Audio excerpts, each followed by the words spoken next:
Right. Hello. Hello. Hi. We're live. Welcome back. Good to see you. So Yeah. I hear a lot of things have been going on. Oh yeah. A lot's going on. And you wouldn't let me um prep before we started recording, so we're doing it live. So I'm gonna use the first minute or so here to collect my thoughts. Because I Yeah, forgot about this perfect. podcast. I forgot this was even happening. I Yeah, have like a lot of things on my task list. Um, totally. but let me talk through them. So, all right, can we I'm gonna make an agenda. Let's call here. And what's on my mind? I want to get to an order of priority here, but I'm gonna start typing here. Okay, so um one big thing was this podcast with Matthew and Sun Tsugwe. This happened on Monday. This is kind of a pretty big deal. I'll explain later. I have Monday morning Omar blog that I've been doing. This is like the second week of it, and this is a company dev blog. This is where I document uh what I'm doing with the company, which most people haven't even noticed that I've launched, but it's happening. It's going. Where does that show up? So that's in my Substack. So most people are following the S- Defender Substack and not the Omar one. Yeah. Monday morning See if I Ori can find that. announcements. Um,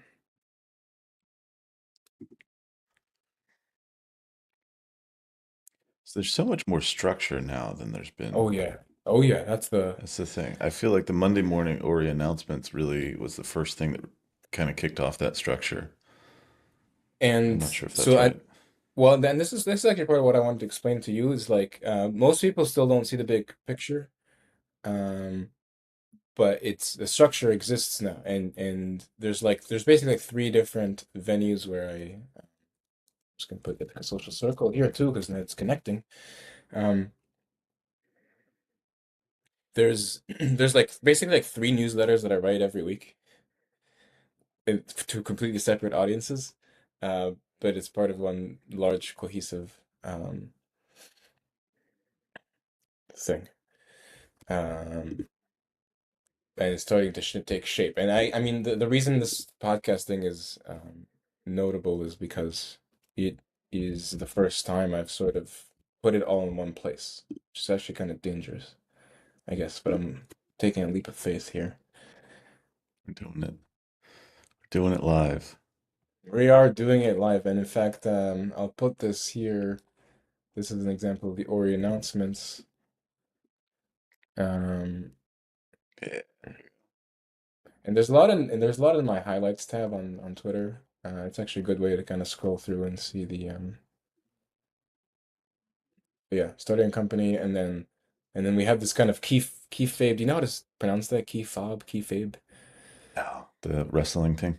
Yeah, no one Think. seems to know how to pronounce it. Let's see. Kayfabe. Kayfabe. I always thought it was some crazy Japanese word. I think squared circle is the K like okay, and fabe like babe. Kayfabe. Derives from Carney speak. There's some interesting etymology there. Anyway, Do a lot of but things where I announce things kind of secretly. I announce things in yeah, like layers, like an onion. yeah, Uh, so I most of this is new to you, isn't it? yeah. Um, yeah, I've seen some of these. Like I saw the blog come through. I've been kind of peeking at the announcements. It's hard to keep track. There's so It's much hard. going There's a lot on. going on. Yep. I follow Ithaca Social Circle on Instagram, but I haven't really seen anything there. I'll just come out to Ithaca at some point and see You it for should. myself, and the A's and B's will. Yeah. I still haven't figured out which one's A, which one's B. I have no clue. Uh, I've never met anyone who's like didn't tell me the A and the B thing is a bad name. No, it's fine. It's No, but there's a reason. Like I or like actually think it's ABU or A group versus B group. I know it's very confusing. Yeah, Um, but you and I have talked about the concept of volume. I speak. Um, this is to me the difference between a marketing company and a memetics company. And marketing is traditionally about make it as loud as possible, and like you know, a more sophisticated marketing is you one would say targeted. propaganda is yeah is being able to control the volume um, Yeah. that you speak at. Well, you're learning. Um, what's that? You're learning. I mean, Oh through all yeah, these things, it feels like you're running 1,000 A/B tests at once. oh yeah. No, but Uh, also, but by the way, they're this is not actually how. properly separated. But this is actually how it is. When I worked at a social media company, we had seven Yeah. or we actually had problems between teams. Like you would Yeah. have a control group, and then it would interfere with someone else's control group, and this Yeah. is Yeah. across the company. Now imagine between companies. Yeah, we're all I've operating on the always same thought thing. I saw a video. I'll try to dig it out at some point. I saw a video a long time ago about how you can intelligently run a bunch of tests and minimize your test runs. Like if you have a bunch of things you want to test for, Mm. there's ways that you can sort of do it. That's kind of like binary or whatever. I'll see I if I think can it's find it because it's Well, I think I know what you're talking. I would actually appreciate that, and because this is what I'm trying to like. You do this inside a company, inside a lab, yeah, and I'm saying we're gonna do this across yeah, companies. That's the uh, yeah. I'll see if I can find it. Cool. okay. So So I I think I what are you hyped to talk about now? yeah I think this is the big things. Maybe I'll just put PatCon's perspective teaching, and also waking up Muslim egregore. Um, Let me check one last. So, I mean, I think the big headline, I guess, is legibility. Okay, where like this is the three pictures we have on the right here. They're like Omar publishing Monday every Monday, starting a company. Omar appearing in Ori and making this Monday morning announcement that he has taken over from Defender and he's now the CEO. And then the third one down here is giving this talk in a couple weeks um, about my work. And in the audience, I've sort of asked several like professors, some from Cornell, some not from Cornell, and sociology PhD or two to be there too. And I asked them like I want you to give kind of critical public review um, to the talk. Yeah, that's cool. That's actually really exciting. That's a pretty big deal. Yeah, and this is very Yeah, fresh. Like I wrote this yesterday, and it hasn't even been announced like in Ithaca itself yet. yeah. But Let me I'm read this. workshopping it. Let's deploy AI bots on Reddit. Oh yeah, yeah. This is Right. the gap between those and engineer culture is studying it openly. This is really exciting. Query them, Right? query population. So yeah, how much of this do you have mapped out? I'd love to get on a separate call and see what you're planning on Like for doing. the talk. Yeah, like what's the point of this talk? What do you want to accomplish? So this talk is essentially me introducing myself to Ithaca as someone who does social engineering, works in this industry, and so it's meant to be kind of an introductory talk about the work and set the frame for my future work. Because if I get to it, one of the things I want to disclose at the end of this talk is that I've already been running social experiments in the town, and there was a big one that I successfully just ran, and I'm working on writing it up. And this is the Gimme Coffee story, which we can talk about here. Um, and Very I basically exciting. want to set, yeah, I want to set the frame. It's like, guys, if like when you interact with Omar in Ithaca, You're he's doing probably under something. test. Yeah, no, he's doing something suspicious here, and you probably shouldn't like trust this. Like, even if I have a good heart and you believe me, like there's something. My words come with an ulterior So, motive. so there's an irony here is that when you're testing in the open, like when you're doing, say, psychological experiments on somebody, you don't want them to know what you're trying to test, right? Because that messes it up. And you're actually saying, well, I want you to know that I'm trying to test you. Won't Because necessarily tell you what it is, but the fact that like you're trying to do informed consent, I think is really important. no, yeah, because my stance is, and I think this is why I get a lot of pushback from the sociology people here, because they're like, well, that Because this is ruins terrible sociology. right. It's like you're ruining it. This goes You're against interfering. everything we stand for and know. But I sort of yeah, I kind of I want to kind of argue that there is a kind of protocol or Hippocratic oath or something here that we can abide by that is Yeah, necessary. First of all, there's necessary disclosure here, and second of all, um, if I want to do an experiment to test someone for something, yeah, I should tell them it's going to make the experiment harder. It's going to cut off a lot of paths of yeah, experimentation. But if they could just tell me what they could just tell me what the answer is, if they know it, and how do we trust them? Well, like, what if they think they know and they don't actually know? And then we together can come up with an experiment to figure it out. That yeah. means, so think about like psychological So self-experimentation. you're Like, like the Borg of science. You will be assimilated into being an experimental researcher on yourself. yeah, Like yeah, I think that's a lot stronger of a thing because like you do want people doing distributed research and distributed sort of self-oriented inquiry. So yep, this is kind of like a backdoor yep, into test yourself, baby. right, right. I love it. And I love it. we even have like we had a So whole are you going to thing. disclose that you're you're inducting people being sort of doing an end So run around their personal identities and turning them into honestly, the thing this is the funny thing about the disclosure, by the way. Um, you can't do it. It's like gated by a certain minimum level of like literacy or competence. Like even the good guys, and this is the point of this. Like you know how it says they were punished for it.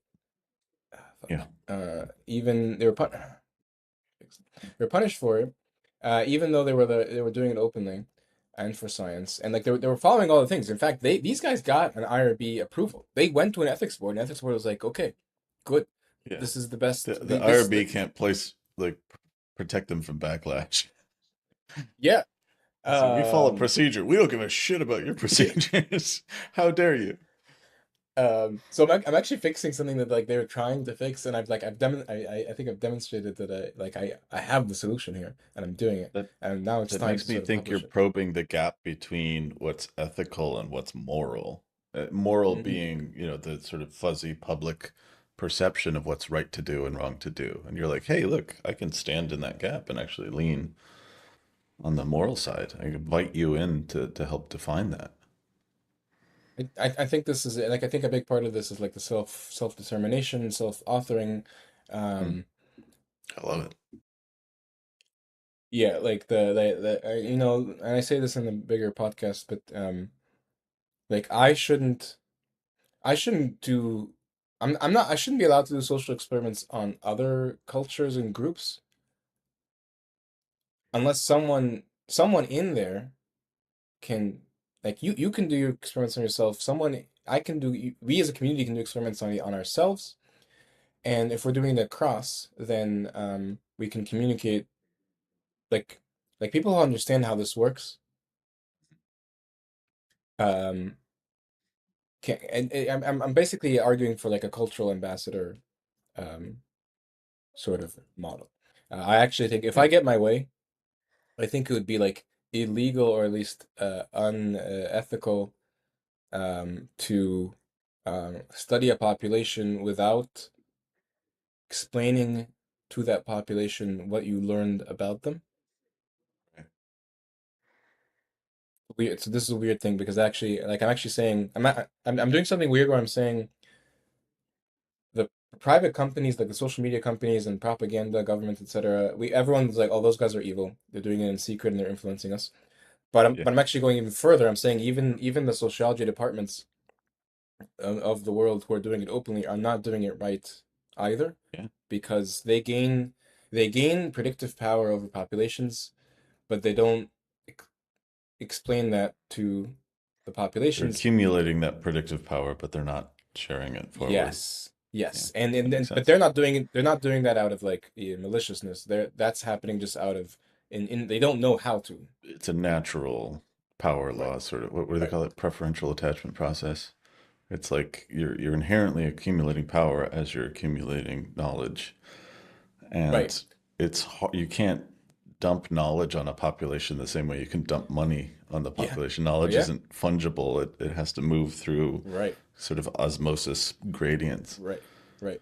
Um, so which is and that's the why real intelligence bottleneck from my tweet. I'm going to pull that up. I don't know if you remember that one. I don't remember if I saw that one. Yeah, you did. I think you retweeted it, Okay. but it was like intelligence is about communicating between minds. Oh yeah, yeah, yeah. The one where because I got excited about the intuition versus um rational.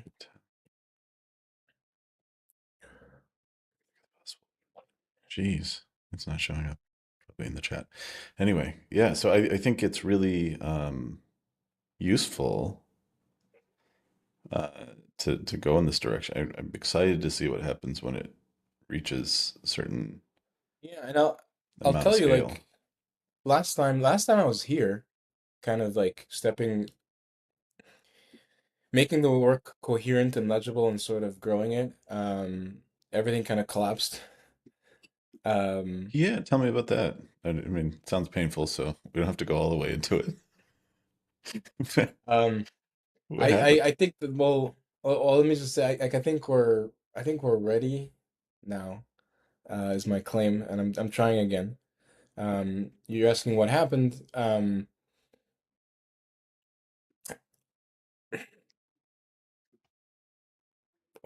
There's a lot of different ways I can explain that, but I mean, one way is to think of it as, let's say you start, okay, here's a simple one. Let's say you start doing your nice little pro-social engineering thing, and you discover something like traumatic or awful Yeah, in the population or the community that you're studying or the company or whatever, the country. yeah, And then, uh, I mean, that's kind of enough to destroy the thing. Um, yeah. if But if you it's sort of anti-mimetic, right? Yeah, like if you designed a process, if you discovered a process that can surface truth, but that truth itself is kind of corrosive or Right.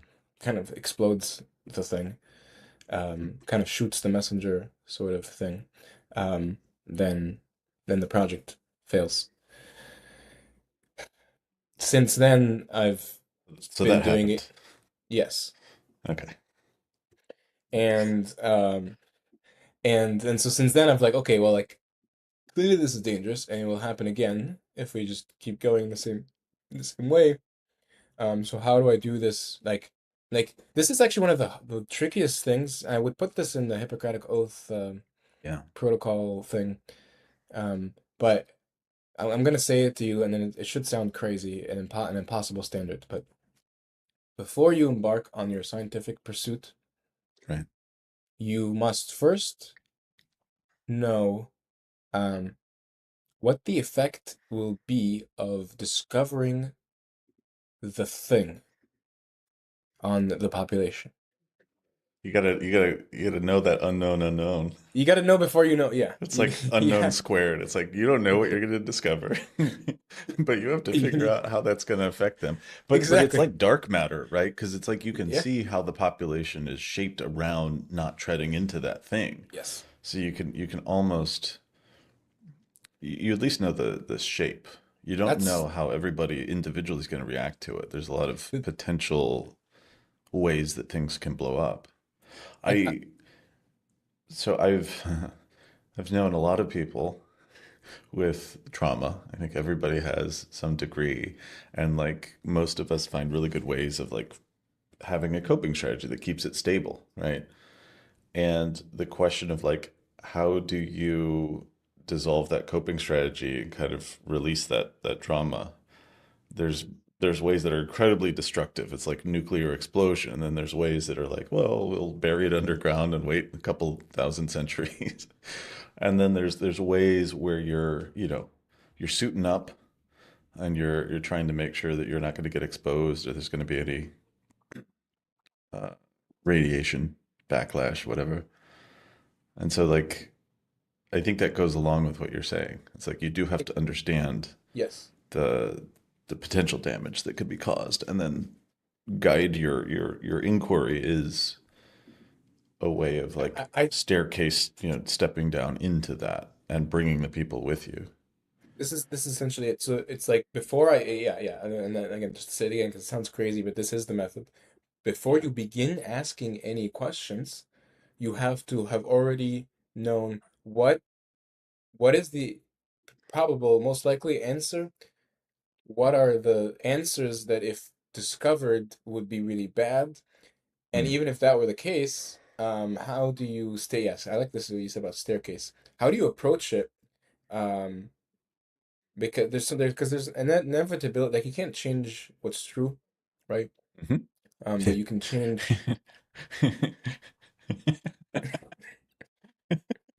Such a loaded little statement. And, uh, You kind of can't, but you yeah, can't. Yeah, that's a great sure, one. no, We'll come back to that. Um, but you can staircase. You can kind of approach it in a deliberate manner that kind of Yeah. has minimal debris. Hmm. Um, I wrote down. I don't know if we this is a big pointer in my formative kind of story. Did we talk about the first peace treaty in history? I use it a lot as a metaphor. Some other No, guy. I don't know. I don't really care. I, I know it's Egypt and some other kingdom. Um, But the short version is Was it they had this Moses? pe I don't know. I don't think so. No, no. Um, Basically, each side told their people, "We won." The other guys have conceded that they suck and that they love us. The Trump strategy. And neither could speak each other's languages, and so it's fun. But the nice thing is that it worked. It Yeah. worked in the sense that now these two people were like, oh, I'm willing to coexist with these other guys. And then, like, I don't know, 100 years later, it doesn't matter. Like, they find out that, like, oh, they lied about that. But these guys actually, we can coexist with them because we have been for the last 100 years. So it's done. You sort of initiated this lie that triggered people to try. Like, the truth, like, there's two truths. The truth is that they were fighting, and the truth is that they can coexist peacefully. Um, and you created, like, the second truth is like a kind of manufactured or created. Like it wasn't true at the time. Like it wasn't true at the time of this initial peace treaty that they could coexist. I mean, it was undetermined. It was undefined. It did not yet. It was not tested. Nobody knew if it was possible. Um, could have been possible. Could have not been possible. So this kind of gave so basically you sort of start with like, I want these people to coexist peacefully. How do I do that? What's the bottleneck? Ideally, you use truth to sort of get there, but if you can't, you can also do this performance art, this kind of game here, um, that leads you towards the thing. But like I said, Kayfabe. like yeah, Kayfabe. and at the end, the beautiful thing is like, because like a relationship built on a lie, I think eventually will collapse unless what's the trick where you um, pull the thing on the table in a way that the glasses don't fall. I don't know what it's called, but I know the trick. Thing, yeah. So it's like you have this like kind of scaffold, and then you can dissolve it once the structure's in place, and it's still stable. So like the lie kind of even after you figure out that it was a lie, at the very end, you still have something real, which is what theater is, I guess. Yeah. Let's see if it lets me copy a GIF. No, does not. Maybe I can download it. That works. There we go. So I mean, we can. we can move into here. Oh yeah, yeah, yeah. Very Um, distracting. I So can this tell is you, Egypt, and this is the other guy. I guess,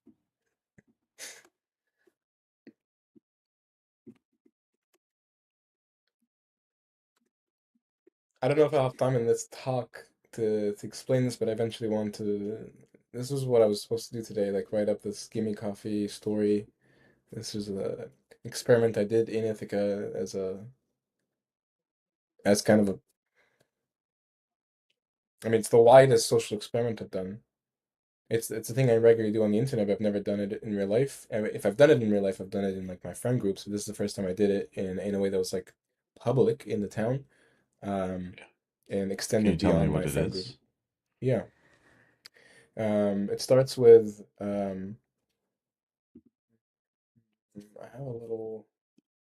Maybe I'm gonna find a little image here, but in the meantime, it starts with a coffee shop that has a sign. Oh, it has a back door that's locked. So they help to have some visual here. Internet's a bit slow. Here, we could invest in a new laptop for you. I think your laptop's a bit slow. I think I just have a million tabs. Billion with a B. Uh,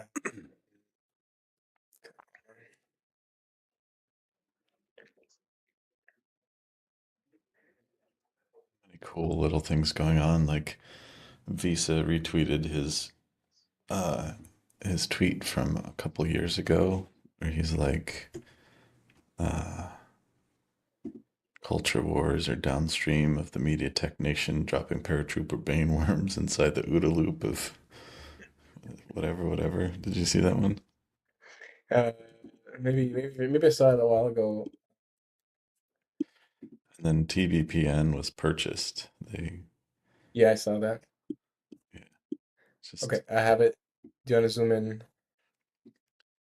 yeah, So this was like, the give me coffee. can you zoom in for the audience? Yeah. Yeah. Um, so this is Pothole the Bandit is technically illegal. okay, so this I, this I is kind of the love Pothole Bandit.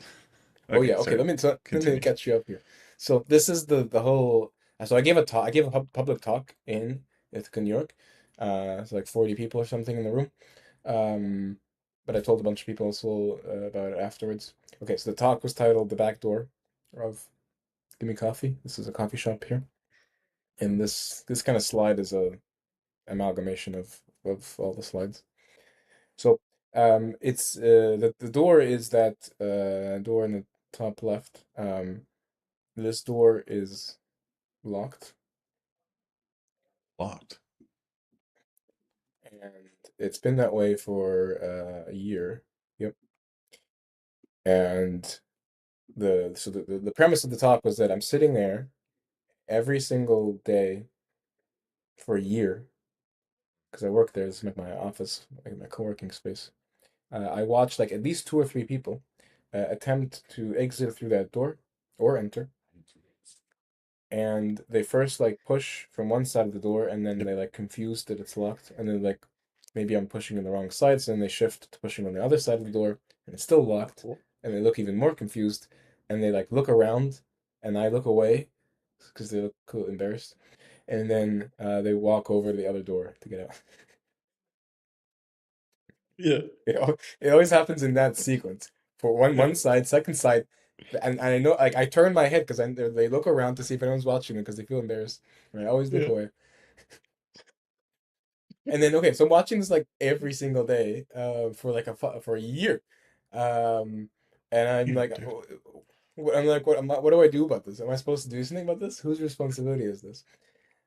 Right. And it became kind of this like funny running joke within my friend group, and I gave it as a talk now in in public, because I was asking, okay, so for you for our online audience here, I want you to connect this to what I say about why not.com. So if you're just joining us, um, I have a short paragraph that I'm going to paste in here that describes kind of a pretty critical um,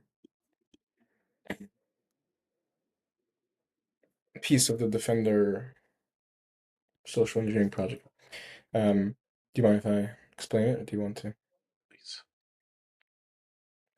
go So ahead. why not.com is imagine that it exists as a product. Imagine it's this website where you go and you say whatever problem you see in society, you're like, why can't we fix it this way? Why can't we just do this? It could be something, yeah, as dumb as why can't we just print money to feed these poor people? Or why can't we just fix the potholes on the street? I have the tools, I can do it. Um, and the idea is the system gives you one of three resolutions. You learn that your solution sucks. It doesn't work. And then you're like, okay, now I feel better. Now I know that it's not that simple. Or you learn that it's a good idea and we're working on it. Some people are working on it. Okay, good. So now you can follow up and like see how it's going. Okay. Or if you can help. And the third option is the kind of winner here is it's a good idea and nobody's done it yet. Maybe you will be the first, maybe someone else will. Um, so okay, so back up here. Um, this was me kind of testing this, playing this game. I see a problem. There seems to be a simple solution. What can I do? Can I ask this question? And by asking this question, trigger trigger its resolution.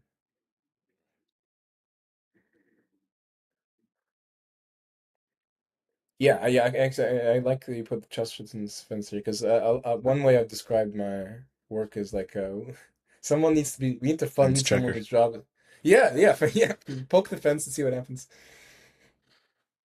Does this one is it still needed or I not? hope, God, I sure hope this fence isn't a bear. Um, I also like this visual. This is not you. the what? This Oh, is this some people. yeah. Just kind of ram through it. Um, Yeah. that's one way to find out. Like if that guy, then what? I actually like to find communities that are tearing down all the fences because they give us kind of empirical proof of what happens when you do tear them down. Um, it just might take a long time for that to happen. Um, okay, so does it? I just want to make clear what the experiment here is or what the motivation here is. You Makes see a sense. problem, you see a problem, and I don't like. My goal was not to fix this problem.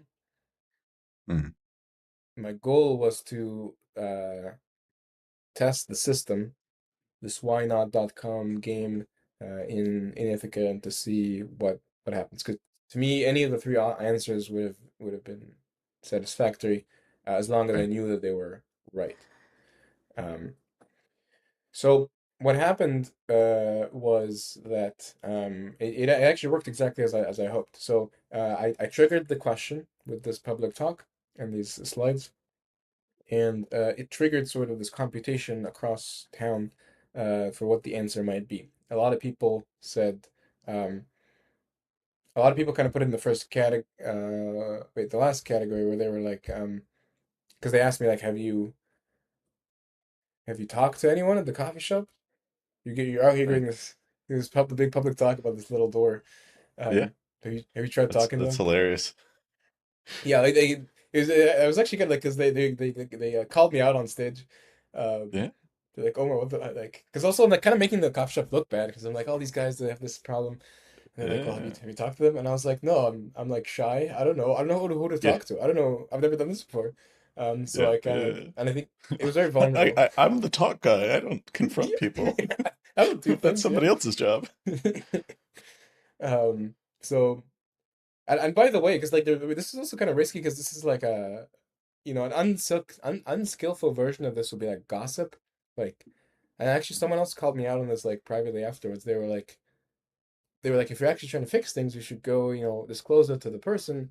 What you did was kind of the equivalent of like going on Twitter and like Yeah. blasting a company Yeah. for a flaw. It's not as Um, bad, but yeah.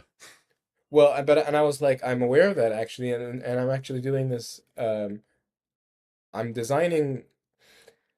I'm I'm fostering a culture here where I can ask a question that may be embarrassing for someone, but in good faith. This is the Right, right. most important part. This is actually, well, not even an internet argument is a big thing about that. It's about conflict resolution in public and about saying, why is that guy doing this thing that seems bad without sort of punishing the person? Yeah. Because we're just trying to help. We're just trying to figure it out. So that We but should be I allowed to successfully, ask questions. yeah, and I pulled that off. So here's the beautiful part. That I actually think it would have been better. It would have been worse if I talked to them first. Um, because I kind of drew the criticism on me personally as a moral failing for being like too shy or whatever to approach them Sure. as opposed to the coffee shop. Um, okay, now here's where it gets really interesting because over the next few days, actually, like someone later that night um, approaches me, and someone the next morning texts me to say the following: to say they loved my talk and they noticed the same thing a year ago, and they reported it to the coffee Hmm. shop. And Amazing. the coffee shop took Signaling. no action. And the Your coffee shop signaling took no, worked. and they were upset. This is the beautiful part. They were like, I reported them. These guys don't care. They don't give a shit. I reported the problem and they took no action. They said they Yeah. understood or whatever, and they took no action. So and they despaired. This was the thing. Yeah. Um, And here's the beautiful part, because here, like to me, the resolution hasn't happened yet. To me, this is not a acceptable answer to the whynot.com system because how do you know, like we here play the epistemology game here. Like, how do you know?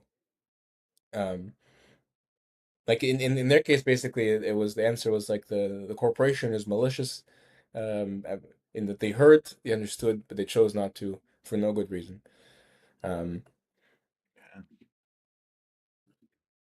It's and I painful. and yeah, but I was like. That's not the gimme I know. That's not the coffee Hmm. that Yeah. the coffee. Yeah, the coffee shop that I would You know was like it was inconsistent. So there's must have something not off used here. the right shibboleths or something. Yeah, yeah. I was like, there's something off here. Like, did you tell the right person, or like, what? Or like, I don't know. Like, I don't know. There's got to be a reason why they said no. If they did say no. Um. So anyway, long story short, so I sort of did another version of this talk with friends, including like a local journalist friend, and we were all kind of debating it, and like other people were saying like, well, maybe there's well, first of all, we were like the reason like because we were debating like why can't the door be open, and like should it be open versus should it have a sign? One person had a theory that if they put up a sign that says please use the other door, this might be bad for them because you see the exit sign above the door.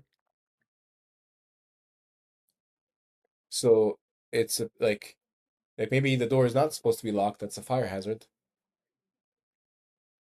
And if they like The put reality in give which like you reported them and got them in trouble for you're right, violating fire codes. right, and actually, and I'm like I don't want to hurt them. Because one of the possible solutions was like it's just like a minor thing that they don't have time for or don't have the attention for. So if I print a sign and put it up there, um, this is why the pothole bandit comes up because the pothole bandit is like it's like our Banksy, I guess, in Ithaca. Yeah. That's Or like kind of beautiful. upstate. Yeah, he just kind of fixes potholes and The makes earth art. says hello. And it's technically illegal, Yeah. but it's it's a kind of a community service. Some of the So best things are technically illegal. so I was like, should I? Yeah, I said this on stage. I was like, should I just print a sign? And some people were like, heck yeah, and most people are like, no, that's the wrong thing. Don't just make decisions on the space that you don't own or have responsibility for. And I was like, okay, I won't do that. Um, yeah. Um, so a lot of people had a lot of different theories. Ultimately, this local journalist friend said One, you should just talk to them. Two, don't go to the baristas who are physically in the space, um, because it's probably not the right level to approach Mhm. this. They're busy. They have people waiting in line. They have a million things on their mind. They're taking care of their whole, space back there. But this is more of a structural thing about the stuff. You should probably talk to a manager if you can find one, or email them. Um, so I did that. Um, and let's see if I can find. And then, yeah, honestly, this is what I was supposed to do today, so it's good. We're doing it here live. But I'm trying to pull up a picture where, um, a few days later, a sign appears. There is a sign on the door now, on this door, uh, in Ithaca, um, as a result, I guess, of this process. You Um, put it there, or or the coffee no, shop did? I did not put it there. The coffee shop put it there. Okay. But did you Uh, interact with them at all? Like, um, how do we get to that point? so, Back channels. So I basically tested. So the fun part is that I tested every possible entry point to the coffee shop in order to find out which one was the correct one that leads to an answer, or a successful resolution, which in this case is, a sign Exhausting. was printed. No, Yeah. I know it. But the result is that I fully mapped the thing. So okay, so we know what happens when you talk to the baristas. We know what happens when you talk to the manager. We know what happens when you talk to the board. We have a board member from this corporation that I have as a contact. We know what happens when you email them, corporation. And we know how the information flows across all these different levels. Um, we saw the manager of the space putting up a sign. My friend Drake had the courage to go up and ask, and like I shadowed them. Um, Good. and we asked him like, "Why are you putting up a sign? What's going on?" And he said, "I heard, so I was told to put up a sign. I don't know what the deal is, but today I was told to put up a sign." And we asked him like, "Do you know there was a complaint?" And he's like, "No, I've never heard a complaint about this door before, but it makes sense. There should be a sign up here." Um, so. And then I kind of told him the full story. I was like, well, I was the one, I emailed the company. Here's the email that I sent. And he's like, oh, I didn't see that email. I just saw, um, the, I just was told to print this and put it up. Separately, when I talked to the board member, she had seen the email, but she didn't know it was me, because apparently when you get those emails, they're like made anonymized. Um, so you get the content, but you don't get um, who was from. So like she knew I was like working on this, but she didn't know that I was the one who sort of triggered that, from that side. Um, Wait, are you still keeping track? 'Cause it's kind of a there's a lot of pieces here. Thank you. I'm kind of like sidetracked or more curious about what makes it what makes you disinclined to just go up and ask somebody directly. Dude. Because and but this is the success, where I took a picture next to Hell the yeah. door. Celebrate your wins. Yeah, and actually, no, let me just tell you, because this actually became such a big deal, and this is I'm just gonna dox my friend Sean here, I which was is about to fine. like try to react to this here. I was like, how do It's, I add it's like fine. a, I know. yeah. My friend Sean here, who was at the talk, he like saw this on his, like, he emailed me. He's like, it's just kind of really beautiful. Like for a few days afterwards, a bunch of people, every time they'd see me, Yeah. they'd be like, like, what happened? Like, I see it worked. Like, they're kind of in shock, or they're kind of impressed, or they're excited about it. Again, it's such a small thing, but wait. So what was your question? You asked like, why didn't I just? Yeah, if how much do you know even what makes you hesitant to just walk up to somebody and ask directly? You know, you said shy. I mean, I can relate to that. There's something about me that feels like I'm putting somebody on the spot or inviting some kind of awkward, uncomfortable. I think it I connects think back to the earlier discussion around like you're pointing out something that shouldn't be pointed out. okay. So I think part of it is that, but I think primarily, um, it's because that's not the point. Like, I don't care. I don't really Well, care about the door. yeah, okay, I respect that, and I think you're telling the truth. And I think my personal, and forgive me for being so presumptive, but my personal theory of Omar's evolution is that you evolved this fascination as a way to not have to just ask about the door, right? Not Well, yes, specifically this, but in yes. principle. Like, It's like look, if yeah, what you're doing could propagate through all of society, you would yes, never have to ask about any doors ever. yes, yes, And yes. that's a Exactly. strong evolution. What I happened to you? hold on. Let me just see if I am following. You're saying because I'm hearing what I want to hear. I always do this, so let me just kind of repeat Yeah, it back yeah. to you. You're saying that like yeah, there's actually a lot of friction and like kind of courage that I need to kind of push myself to sort of do in Sure. order to sort of solve this problem in front of me. And I'm sort of saying like, wait, can I do something such that I'm never in this position again, such that I can make it yeah easier for myself or that That's what it seems like. I mean, that's an extreme characterization, but I mean, that it but that's seems like your fascination with this problem evolved out of some kind of resistance to just fixing the problem in front of you. I think like because otherwise we're like sitting there like drowning in problems and that are True? not even my problems to solve and Uh, it's depressing it's okay, there's I like see the what this is. despair yeah Tell me if this sounds right. Uh, that the magic phrase is not even my problems. So you have Um, I'm just like mentally visualizing. This is a terrible thing to do because it's probably not true, but it's like I'm mentally visualizing young Omar like hmm surrounded by things that bothers him. And the hmm second he asks, like, "Hey, mom or dad or yeah teacher or whoever, can we not do this?" It's like, yeah "Shut up! This is the way we always done it." Blah blah blah. You're like, "Okay, fuck, I can't ask."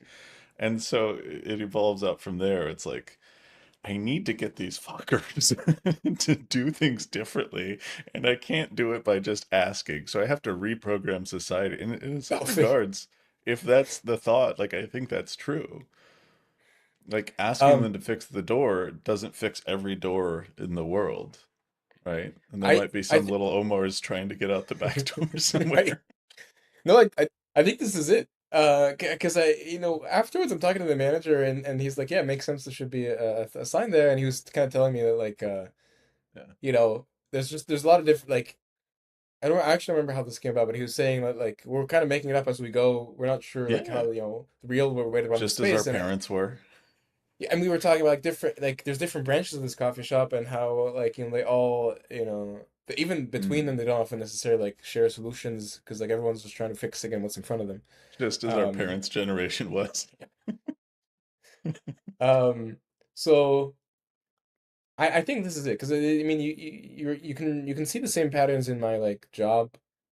Mm. I had a real job before Yeah. It whatever was a long this time is. ago. And I ran into problems in that job, and I was depressed about them because I didn't Yeah. know what to do about them.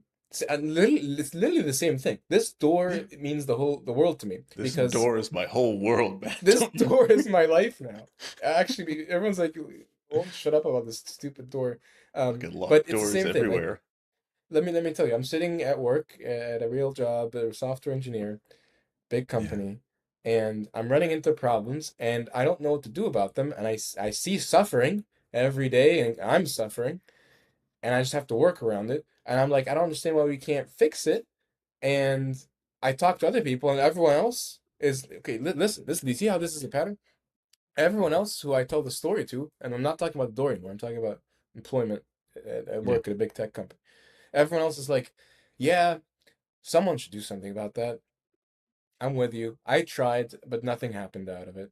And that's depressing. Now I'm sitting in despair Because now I'm Yeah. like, you're telling me there exists a solution to this problem that we are all suffering from, and here's the despair part. People are or have already attempted to fix it and nothing came out of it. So that mean what does that mean? That means like we're incompetent. We have no ability to fix our surroundings. Life sucks, and even if you try, you're not gonna get rewarded for it. Nothing's gonna happen. That's just life, man. Sit down, take your little paycheck, go home. And that's fucking depressing. Like that's a sad, tough world to live in. And I was living in that world for a while. Um, and then I realized it wasn't true. And this is like I start with the anatomy and intimate argument thing with that. Um, that trajectory where I say I used to think we knew the solutions, we just weren't doing them because we suck. And then I realized once I actually figured out how the world works that that's not true. That actually either we know the solution and we can just do it, and it just requires some competence to do it, or the solution you think you have is not a real solution, and you're just stuck thinking it is. Yeah. Can I tell you? Like I told the story again. I've been telling the story all over town. I told the story at my friend Yeah. Dane, the bread maker. And I was telling the story, and like he had a bunch of customers, and people I guess forgot about the bread for a little bit because we had like six, seven people. I was telling the story, and everyone's engaged.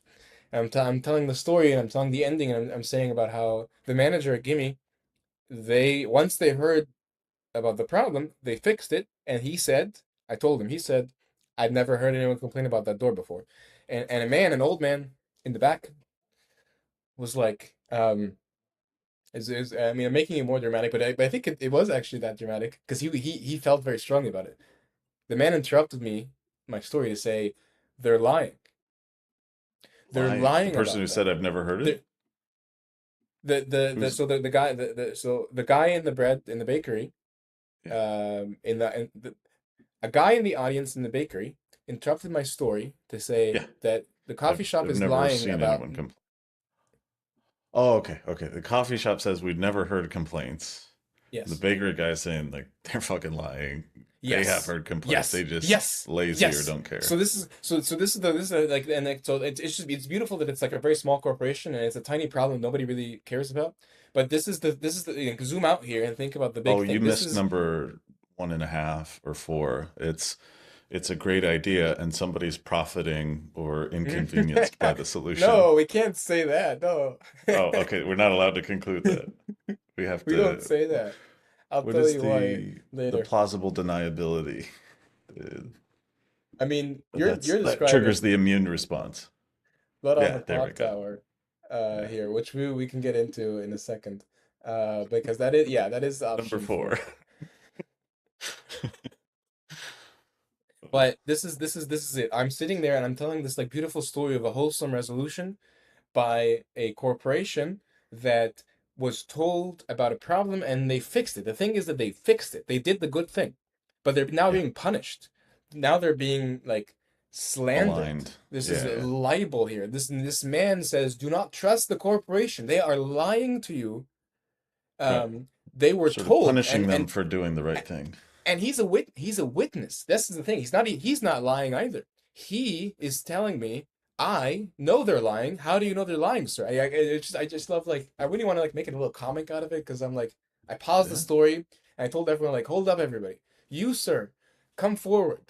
What do you mean? What are you talking about? Why are you slandering the yeah. coffee shop All this way? right. What do you know? Tell us. Step up to the witness stand. Exactly. Yeah. And I was like, "Sir, come on up. Tell us. What do you know? What is your The story?" court And he of public says, opinion. yeah, this is it.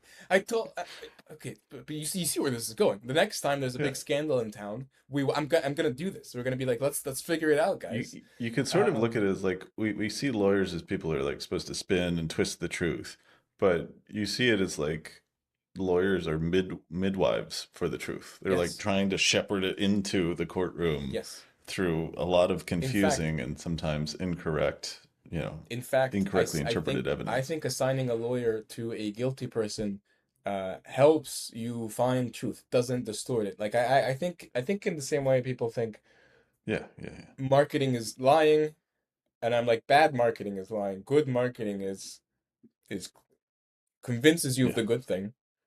Yeah. Um, Same thing with the lawyer. A bad lawyer twists the truth. A good lawyer, even for the guilty party, surfaces the truth. Yeah. So, I mean, the conclusion from that guy is, yeah, he's so convinced that they are malicious. And why is that? It's because he reported it to them and nothing changed. And my sort of conclusion here is like now I like okay, what have I learned? Like fixing the door is incidental. What have I learned? I've learned that if you tell the baristas things, it doesn't filter up to the managers. Yeah. I've learned that what the corporation discusses when you email them doesn't filter fully down to the people in the store. Decisions are made in the corporation, and then they just get a conclusion down at the barista and manager level. So I've actually That's mapped. part of your vocation, right? Is mapping those flow Yes, barriers. What would you call yeah, them? no, and I basically X-rayed them. I Yeah. X-rayed them, and this is actually a very invasive thing to do. Like if I did this, by the way, I have done this in other companies, um, Mhm. on the internet, and if they're medically aware, they get really mad at me because this is like corporate espionage. They're like, who the fuck are you? How did you get in? Why are you talking to our people? Yeah. Yeah, yeah, they're actually they panic and they should panic and because I'm actually I'm gaining information about them that I can use. Okay, what do people who can do this do? There's a whole industry here, and this is what I was trying to paint with the Omar Substacks. There's a whole industry that does this. What do you do with that information? You sell it basically, or you use it to gain. Um, like you can basically start to sell things to these guys. And actually, the second blog post is better than the first one is okay. The second one is yeah, can you find it? Because This I one. say how to hire a lawyer. Yeah. Yeah. And specifically the section where if you go down, oh yeah, the one where I say like because everyone's asking me like, oh, what is this business? What is this weird thing? What are you doing? And I'm like, look, I don't need to explain it. I'm just working in it. I'm just working in an established industry. There's already a lot of customers and clients in the industry. Can you zoom in? Yeah. Go up. And so I'm basically saying like whoever like this digital contractor who offers crisis management services that the New York Times reported on. Um, that is the business I'm in. I'm doing that. I'm doing the same thing. This guy Jed Wallace, if that is even his real name, um, Who is this guy? Why is he doing he's this? well, and the New York Times were like, they couldn't find like by the time they had sort of like found him, he had disappeared. All traces from LinkedIn or whatever had disappeared. Yeah. So there was no That work. yeah, and then this is like a Sometimes this podcast, gets so I around don't it, know. and Yeah, sometimes it doesn't. Can I yeah, scroll? sure. Can I scroll? No, that's weird. Oh, oh, there it goes. Yeah, like the scroll is broken on this page. I don't know why. Just Like page or pull drag the back. like Yeah, I can't float the even text. select. Hmm. Weird. I, Figure I out I later. think they're kind of maybe doing it intentionally to stop the thing. Yeah, oh, there we go. Strange. And that's not even. Oh yeah, they must have like some JavaScript that runs that like Yeah. screws it up. Anyway, you can bury anyone. Mm. Yikes. Well, but so like okay, so it's actually very simple to explain what I'm doing. So right now we have lawyers in the court of public opinion, and you can hire them, and they can do their work. And right now, if both sides have a lawyer of public opinion, then there may be a fighting chance of the public kind of figuring out what the fuck's going on. Um, but if only one side has a lawyer, as in the real court, you're kind of screwed. Even if you were on the side of truth, because you need to uh, figure out how to surface it in a way that is legible to the jury or the audience. So the first thing I'm doing as a business is all I need to do to begin with is point out who has a lawyer and who doesn't. Does that make Yeah, sense? that's mean. How dare you No. point out that I have a lawyer? I'm not guilty.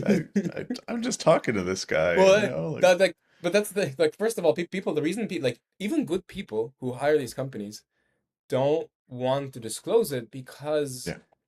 yeah, it makes you look guilty to go to a lawyer.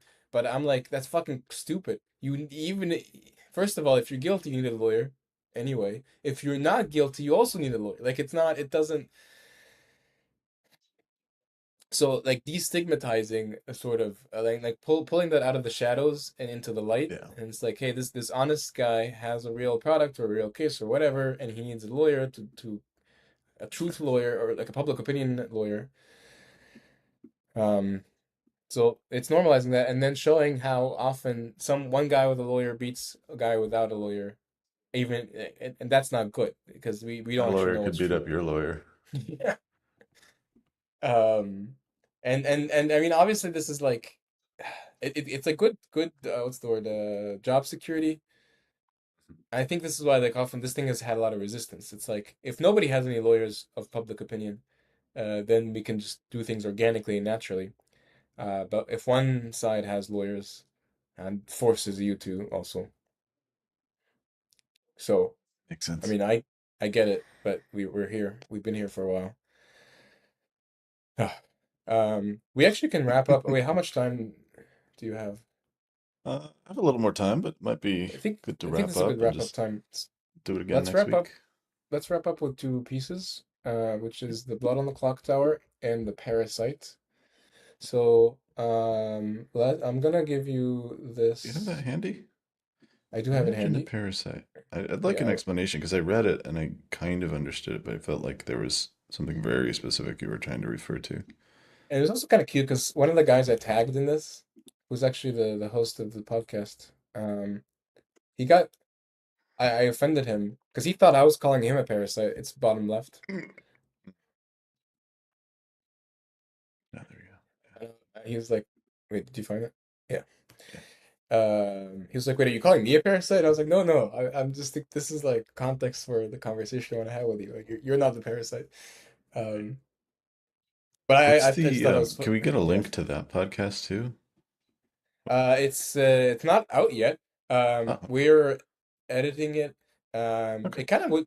I'm actually kind of I'm thinking about the launch plan for it because it actually It's like an it's actual podcast, not just a it's call. it yeah, it's kind of quite a dense high signal conversation. I say a lot of things in there that I've never said before publicly, including like a lot of like vulnerable Mm, personal things.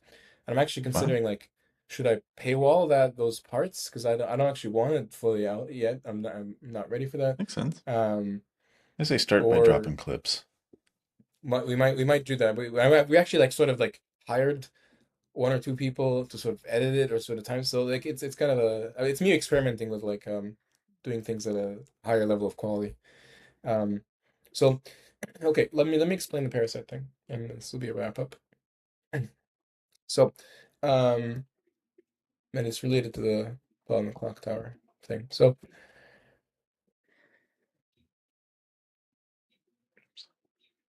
okay, what I'm saying here is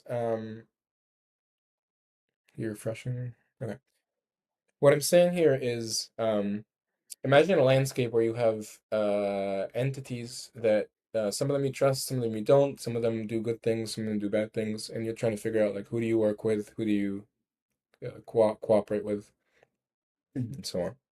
So I'm describing a dynamic here, and it's like a puzzle. Okay, I'm basically describing a world and a dynamic and asking you, if such a thing existed, how would you know, and how would you get out of it? Yeah, Okay. it's like waking up from the Matrix. Yeah, yeah, yeah.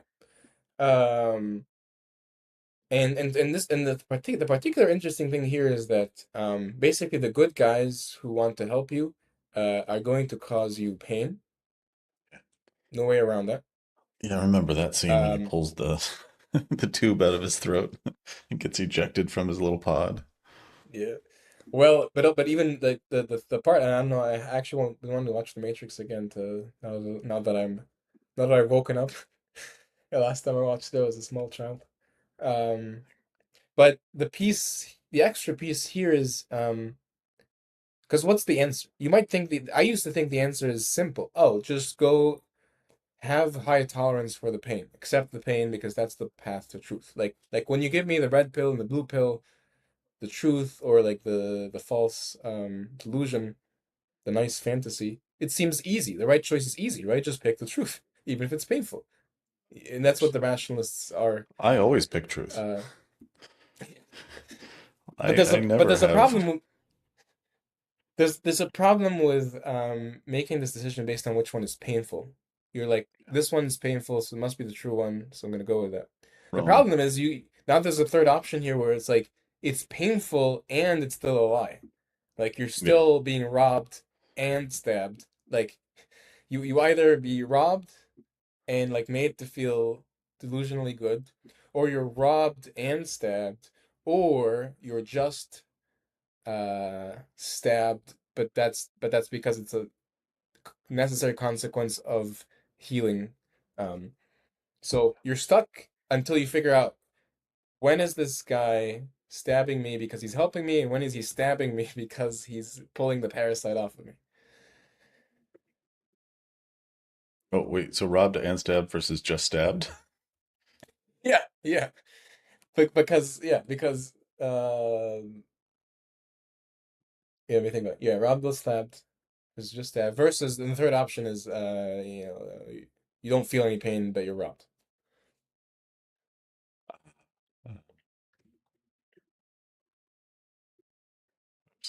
Versus painless robbery. Yes, that's it. Those are your options. Versus robbery with a kiss. Yeah, yeah, yeah. And then Oh, you thanks like for feel robbing good. me. I'll see you again next week. And then it's actually really bad. You know what's bad about it is that you see other people. You're currently sitting in your painless robbery, and you see someone Yeah. else like being Sitting in stabbed. your painless robbery is a great phrase. You're sitting there. Uh, You're just sitting in your painless robbery. here's the thing. You see someone else being stabbed, and you're like, dude, what are you doing? Uh, you gotta you gotta push that away. Um, Yeah. but it's this weird tension here because like they're like, no, I'm doing the right thing, and you're like, no, you're worried about them. It's like, no, you're being stabbed. Clearly, that's not the right thing. That can't be the right way. Right. Um, But you, and because it's actually you have a robbery blind spot, you can't tell if it's the yes, useful stabbing or the painful stab, exactly, the robbery stabbing. exactly. And the people who do have though, here's the thing: the people who have that You're like, hey, clarity. there's a way to get robbed without feeling it, buddy. You should use my technique. And they're like, I'm trying to go in this direction. I may not have it um, right, but at least I'm not sitting there being Well, hold on. happy. Our boy, our alignment expert, Sun Tsugoi, would say, guys, you're missing the northern tier. There's an option where you neither are in pain, nor are you being robbed. So that's Yeah, the northern. That's the best possible that quadrant. requires money. Well, and no, it requires to get there. Like you're like that is where you want to be. I agree with that. I'm just saying we're not there. We're currently in a position where we need to remove the parasite, and that is going to cause pain. And if, sir, if you have a way to do that without pain, let's do it. But you have not. No one has that option yet, and so as You long as no haven't one has that demonstrated option, it either. exactly. So the only way is that we have right now is through pain, but the right pain, but but also because I can't normalize that pain. Like, you see how like if I go up and say, guys, this is what's good for you, the pain is good for you, and here's the problem: if people trust me, this is the bad part. People may trust me and say, well, I trust this guy, I know him personally, and he said this, and I'm not lying to them. But other people who approach them and say, I'm gonna give you the good pain now, those guys may be lying, and you don't have the clarity to know. Again, the robbery blind spot. I like that you honed in on that. So You're that's gonna rob me. basically it. Do it behind my back, so I don't have to see it. Like But yeah, you like see, now the second you guy's trying to help you, and it's like, what's the worst that could happen? It's like, well, I could end up with two parasites. exactly, no, exactly. And this is where we are. And do Now you my see the way out parasite of has it? somebody to play with. They're The conspiring against me. the way out of it, and this is like the blood on clock tower thing. You're playing a social deception game, and like you have now figured out who is lying and who is truthful, but other people have not yet. And you're going around saying that guy is lying. Don't trust him, and you're right. Like you know you're right. you know because you've seen them secretly, conspiring or whatever. But other people don't know that, don't have that clarity that you have. Um, Right. so that's it. Like you have people with clarity and you have people without clarity. And the nice thing about this clarity thing is like it's decentralized. Um, like, and I said this in the podcast towards the end in kind of a vulnerable moment, but it was kind of like this thing I'm doing is crazy and ambitious and risky and dangerous. And there's no way I will be able to accomplish any of this if I'm acting alone. But the good news is I'm not alone. Like like my organization. I say this in the footnote of the last the how to hire a lawyer thing. I say like my org. I had technically have like it's a tiny business. It's not really a business. It's the smallest possible sort of scaffolding I have for a business. But I see my org as like quite big because there's a lot of different companies. There's a coalition sort of companies that are moving in the same direction to fix this problem I'm describing. And I don't have to tell them to do anything. They're already doing it. They're already all doing different pieces of it. Um, so I don't need to fundraise to help these guys. They have their own money. Like they're already doing the work. Maybe they'll fund me. We'll see. Yeah. Um, and that's how we know we're not crazy. Also, like you have clarity. Yeah. Like triangulation. Yeah, yeah. Cool. So yeah, this is it. This is the game board, the game we're playing. Yeah. Why not? I like kind of. I'm excited for the summary for this one. Like, I think we'll have the big picture up here and the legibility thing. Quick, tell We'll me talk what is again. PatCon doing? Perspective. Is that the right spelling? Is it like I think per. I feel like it should be this way, but I think you're right. Perspective. perspective? Like prospective? I think no, it's like perspective, like your viewpoint. I fixed it. Oh, yeah, okay. Then that's per. But when I hear perspective, I think about it's like speculative about the future. It's not a word, but I think there's a word for that. I'll just put it here if people want to take it because it's a Yeah. very cool project I want to fund. Yeah. There it is. Perspective DJing. Is that the project that he applied to Mozilla for? Yeah, Nice. just put it here. Um, Cool. something I've been wanting. I built. I mean, this is the thing we wanted to build for our talk in SF, Yeah. where like you're giving a talk Holy and then people are sort of reacting. Yeah, mobile man. mode, remote mode. I was just talking about ambient computing. This isn't quite You that, but oh my God. I he and love he's this very guy.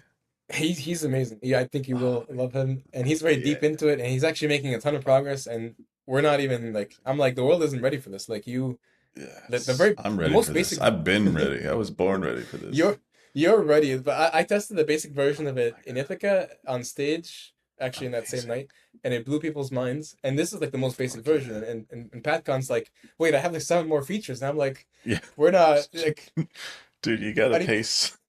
yeah, yeah. And I'm like I'm like trying to keep the audience up, and like he's racing ahead, and I really want to work on this project with him, or fund it or something. So There's valence uh, towards oh, oh yeah. Oh my gosh. Okay, okay. We'll have to dig into that next time. Oh my goodness. I know what I'm maybe doing we'll after bring him this. on. Like I kind of want to Yeah, do I would that. I love miss to. doing it. Yeah. So. Mobile mode, valence cal. Oh, oh, All right, all right. I think oh. this is good. Let's close up All here. right. Cool. Um, Thank you for the space. I'm looking forward to the summary that we have on the Yeah, Substack, and I'll send that out. This is a good big picture today. cool. Sounds good. Have a great weekend. I'll see you soon. Thank you. All right, bye. Cheers. Bye.